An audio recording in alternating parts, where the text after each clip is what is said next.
Class 10 এর গোলক নিয়ে একটি অঙ্ক কি আছে দেখো। একটি নিরেট গোলকের বক্রতলের ক্ষেত্রফল সমান s এবং আয়তন সমান v হলে s³/v² এর মান কত তা লিখি। এখানে কি বলেছে দেখো, পায়ের মান না বসিয়ে, অর্থাৎ যে অ্যান্সারটা আমাদের বের করতে হবে সেখানে পাইটাকে রেখে দিতে হবে, পায়ের মান বসানোর দরকার নেই। ওকে, তাহলে এখানে কি বলেছে দেখো, নিরেট গোলকের বক্রতলের ক্ষেত্রফল।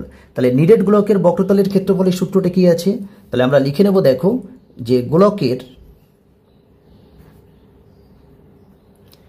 বক্রতলের ক্ষেত্রফল সূত্রটা কি আছে, 4πr²। দেখো নিরেট গোলকের বক্রতলের ক্ষেত্রফল 4πr², আর এখানে এই বক্রতলের ক্ষেত্রফল সমান s বলেছে, তাহলে এইটা সমান আমরা s লিখে রাখলাম। তাহলে গোলকের আয়তনের সূত্র কি আছে, 4/3πr³, আর আয়তন সমান বলেছে দেখো v, তাহলে এইটা সমান v লিখলাম। এখন আমাদের মানটা কার চাইছে, s³/v², তাহলে s³/v² এর মানটা আমাদের বের করতে হবে। তাহলে s মানে কি দেখো, বক্রতলের ক্ষেত্রফল কত আছে 4πr², এখানে কিউব ছিল, কিউব দিয়ে দাও। আর নিচে দেখো v আছে, তাহলে v এর মান এখানে 4/3πr³ আছে, এখানে দেখো স্কোয়ার ছিল, তাহলে স্কোয়ার দিয়ে দিলাম। এবার কি করব, কিউবটাকে ভেঙে দেবো, তাহলে 4-এর কিউব মানে 4×4 = 4×16 = 64 ইন্টু, আর পাইয়ের জন্য কিউব মানে π³ ইন্টু r² আছে তার কিউব, মানে r এর পাওয়ার হয়ে যাবে 6।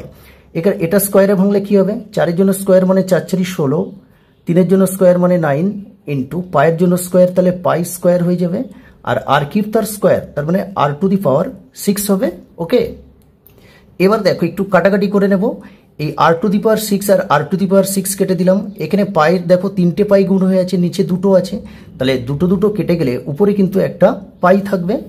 এই লাইনটা আমি আরো একবার লিখবো, দেখো 64 ইন্টু এখানে পাই আছে একটা পাই, আর এটা দেখো 16/9 এটা ভাগে আছে, যখন আমরা গুণ করব তাহলে উল্টে যাবে, তাহলে 9 উপরে যাবে আর 16 নিচে চলে আসবে।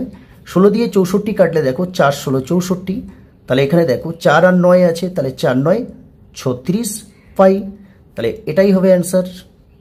ওকে, ভিডিওটি ভালো লাগলে লাইক, শেয়ার ও কমেন্ট করো, আর চ্যানেলটিকে সাবস্ক্রাইব করে নিও।